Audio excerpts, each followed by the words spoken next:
On a chilly spring day in 1978, a man in a dark suit walked out of the glass towers of the United Nations headquarters in New York and quietly vanished from the Soviet world. He was not a low-level clerk or an obscure attaché. He was Arkady Shevchenko, a United Nations Under-Secretary General and one of Moscow's most trusted diplomats. A man who for years had sat at the heart of world diplomacy while secretly feeding the CIA the inner workings of Soviet foreign policy.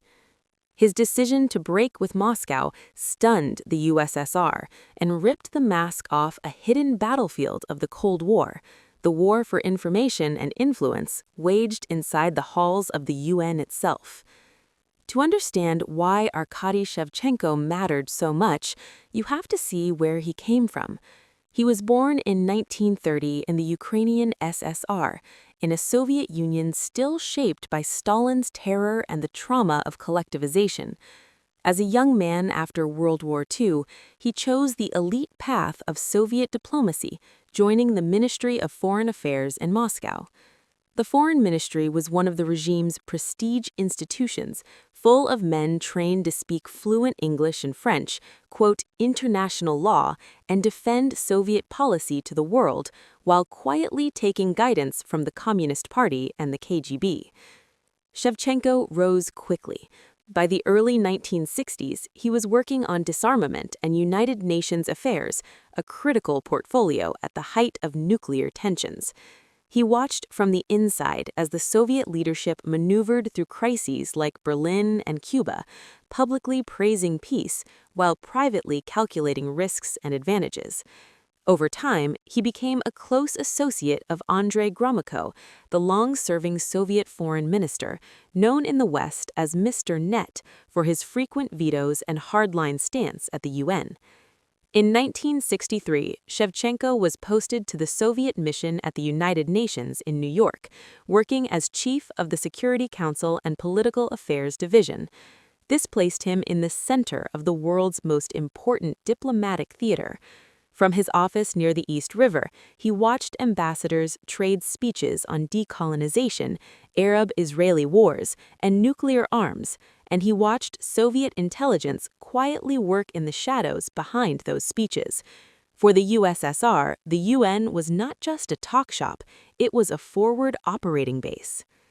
By 1973, his star had risen so high that he was appointed Under-Secretary General for Political and Security Council Affairs, a senior post within the UN Secretariat itself. That position technically meant he was an international civil servant, bound to serve the UN Charter and all member states equally. In reality, Moscow saw him as their man at the top. He was expected to follow instructions, pass on information, and use his office to advance Soviet interests whenever possible. From the outside, he looked like the model Soviet success story. He attended high-level meetings, advised Gromyko, and moved through diplomatic receptions under the blue flag of the United Nations, shaking hands with Americans, Europeans, Africans, and Asians. Behind the facade, he was wrestling with a growing sense of disgust. In his later memoir, Breaking with Moscow, Shevchenko described how his disillusionment grew over years, not days. He had believed in the promise of socialism and in the idea that the Soviet Union was defending peace against aggressive capitalism. But from his vantage point in New York, he saw a different reality. He saw Soviet leaders exploit arms control agreements, searching for loopholes, cheating on the margins, and using the language of peace as a cover for power politics. He saw them treat the UN not as a place to solve problems, but as a stage and a tool. He also saw how Soviet intelligence operated inside the UN. The Soviet mission and the Secretariat staff from the USSR were thick with KGB officers and informants posing as diplomats, translators, and administrators. Many of the Soviet international civil servants on the payroll of the United Nations were in fact reporting to Moscow, not to the Secretary General. Some ran agent networks among journalists and staff. Others gathered information on delegations from developing countries looking for pressure points and recruitment opportunities. The UN building on First Avenue was, in his words and those of later analysts, one of the hottest espionage zones of the Cold War. By the same time, Shevchenko watched the United States and its allies handle intelligence and technology in a different way. American systems for signals intelligence, secure communications, and verification of arms control treaties were steadily improving. U.S. analysts used satellites, listening posts, and code breaking to check Soviet claims and expose violations. While the Soviets relied heavily on human penetration and covert pressure at the UN, the Americans were building a layered informational edge that combined technical collection with human sources. Shevchenko understood that if he chose to switch sides, he would be plugging into a machine that knew how to use information on a scale the Soviet services struggled to match. By the mid-1970s, he had quietly crossed an internal line. He no longer believed the Soviet Union represented progress, and he began to consider a step almost no one at his rank had ever taken: defection. It was not a decision made lightly. He knew that if he was caught, the consequences for him and for his family could be fatal. But he also believed that by staying silent, he was helping perpetuate a system he now saw as dangerous, not just for the West, but for the world. Sometime around 1975, Arkady Shevchenko made his move. In New York, he approached the CIA, offering cooperation and, eventually, political asylum. For the agency, it was an extraordinary moment. They were used to recruits from mid-level positions, technical offices, or foreign embassies. Here, they had an Under-Secretary General of the United Nations, the highest-ranking Soviet official ever willing to spy for them. Rather than extracting him immediately, the CIA made a strategic choice. They persuaded him to stay in place at the UN and operate as a clandestine source. Under intense security and elaborate tradecraft, he began to supply them with documents, insights, and context on both Soviet foreign policy and Soviet intelligence operations at the UN. He became, in effect, a live tap into Moscow's mind. For about 3 years, Arkady Shevchenko lived a three-life. By day, he chaired meetings, drafted reports, and spoke the language of international law and peaceful resolution of conflicts under the blue UN flag. In the evenings and behind the scenes, he attended receptions and gatherings as a senior Soviet representative, keeping appearances with colleagues who assumed he was loyal to the Kremlin.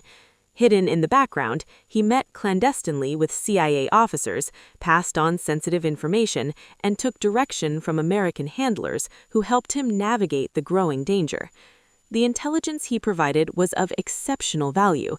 He had access to instructions sent from Moscow to the Soviet UN mission, including both foreign ministry cables and KGB cipher traffic. With his help, American analysts could map how decisions were made in Moscow, how the Foreign Ministry and KGB coordinated, and how Soviet tactics at the UN fit into broader strategy. He gave detailed information on Soviet negotiating positions in arms control, explaining not just what the Soviet delegates said on public, but what their real bottom lines were in private. This inside view let American negotiators calibrate their own positions with more precision. In SALT-era talks and related disarmament debates, U.S. diplomats now had a clearer sense of when the Soviets were bluffing and when they were serious. Moreover, by describing the parallel CISR systems used by the Foreign Ministry and KGB for communications with the UN, Shevchenko helped U.S. signals intelligence efforts. NSA and other agencies could use his descriptions and sometimes actual cables to refine their code breaking, cross-check intercepts, and strengthen their technical edge over Soviet communications. But perhaps the most explosive strand of his reporting centered on Soviet operations inside the UN itself. Shevchenko confirmed that the majority of Soviets working at the UN, whether at the Soviet mission or within the Secretariat, were answerable to Moscow, and that many were directly affiliated with the KGB. He detailed how those officers used diplomatic and staff cover to conduct espionage in New York, recruit sources, and monitor other delegations.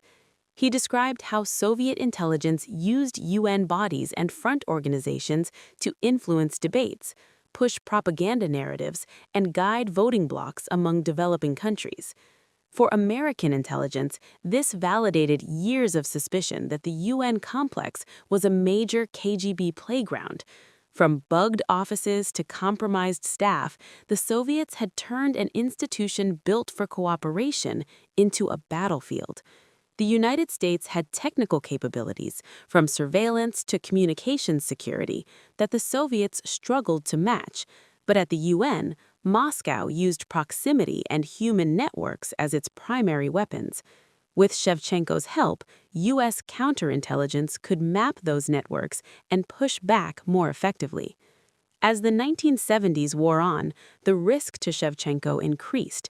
The KGB maintained tight watch over Soviet personnel abroad, and unusual behavior, unapproved contacts, or unexplained absences could trigger scrutiny. Shevchenko began to notice he was being followed more often. His movements were tracked, his social life was watched, and the circle around him tightened. By early 1978, he sensed that the window for his secret work was closing. On March 31, 1978, the moment of truth arrived. A cable reached the Soviet mission ordering Arkady Shevchenko to return to Moscow for consultations. On paper, it sounded routine. For someone in his position, it was ominous. Many defectors and insiders later said that such a recall could mean a promotion, a reassignment, or a trap. For a man already secretly working with the CIA, it likely meant interrogation, exposure, and possibly prison or worse. Shevchenko understood that once he boarded a plane to Moscow, he might never return. He had a choice: obey the order and hope he could bluff his way through, or break completely with the regime at enormous personal cost and seek open protection from the United States. He chose to break. In early April 1978, he went to see UN Secretary-General Kurt Waldheim.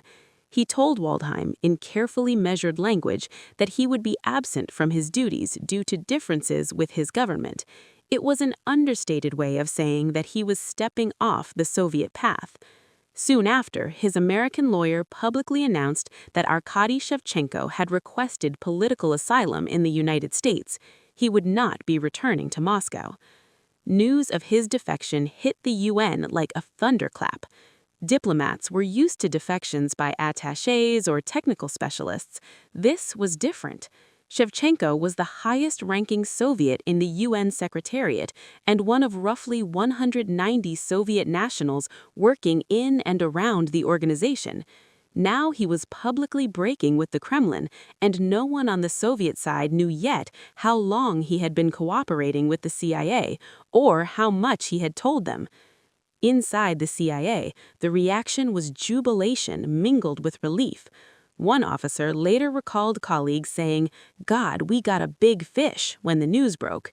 Years of delicate work had culminated not only in a priceless flow of intelligence, but in a high-profile political win, a top Soviet official declaring publicly that he no longer trusted his own government and was seeking refuge in the United States. The Soviet response was swift and furious. Moscow denounced Arkady Shevchenko as a traitor, a criminal, and a morally compromised man. Official statements and Soviet press stories accused him of embezzling funds, abusing his position, and succumbing to Western decadence and alcoholism. They claimed he had been coerced or kidnapped by the Americans, trying to frame his defection as illegitimate. The goal was clear: discredit him personally so that anything he had revealed about Soviet operations and attitudes could be dismissed as the lies of a disgraced defector. At the same time, Soviet security services had to confront an uncomfortable reality.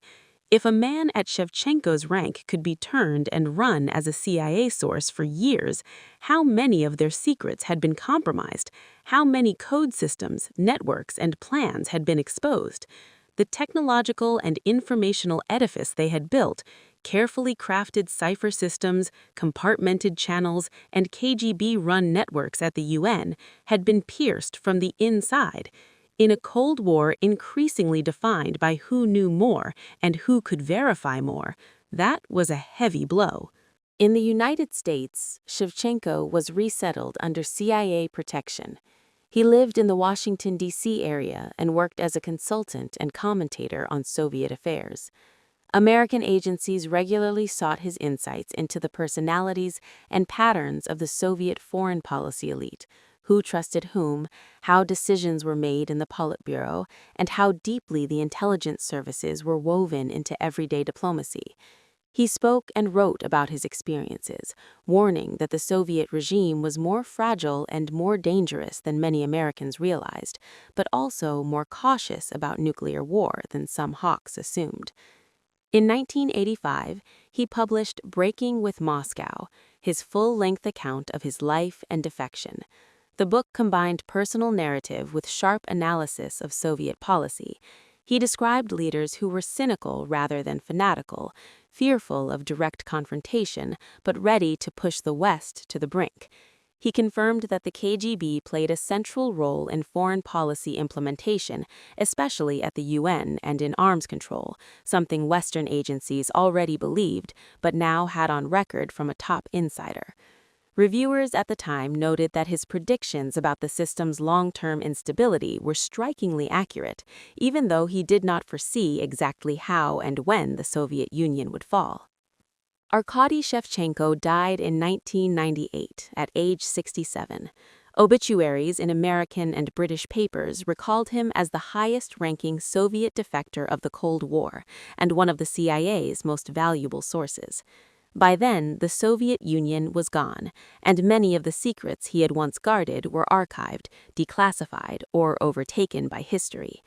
But his story remained a powerful example of how a single individual at the right intersection of diplomacy, technology, and intelligence could shift the balance of knowledge in a global confrontation. For an American audience, the story of Arkady Shevchenko highlights a different side of Cold War strength. It is not about tanks on the Fulda Gap or bombers on alert, but about the quiet confidence of a system that could attract and protect someone at his level.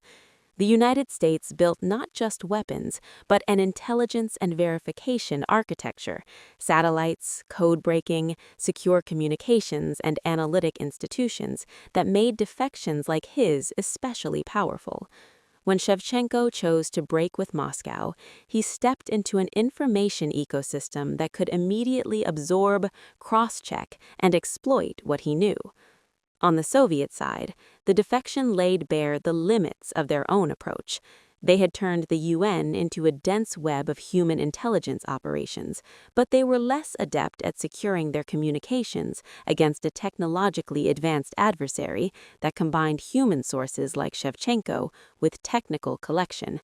They had relied on secrecy and fear to keep their people in line, but they could not prevent a senior official from quietly deciding that the other side understood the stakes of nuclear war, arms control, and global politics better than his own leadership did. In the end, Arkady Shevchenko's walk out of the UN building in 1978 was more than a personal escape. It was a moment when the Soviet Union's hidden use of an international institution was exposed by one of its own, and when American intelligence, backed by strong technological capabilities, turned that revelation into lasting strategic advantage. It is a story of courage and calculation, of a man who looked at the two systems around him, one obsessed with control, the other with gathering and analyzing information, and chose the side he believed had both the stronger technology and the better chance of preserving peace.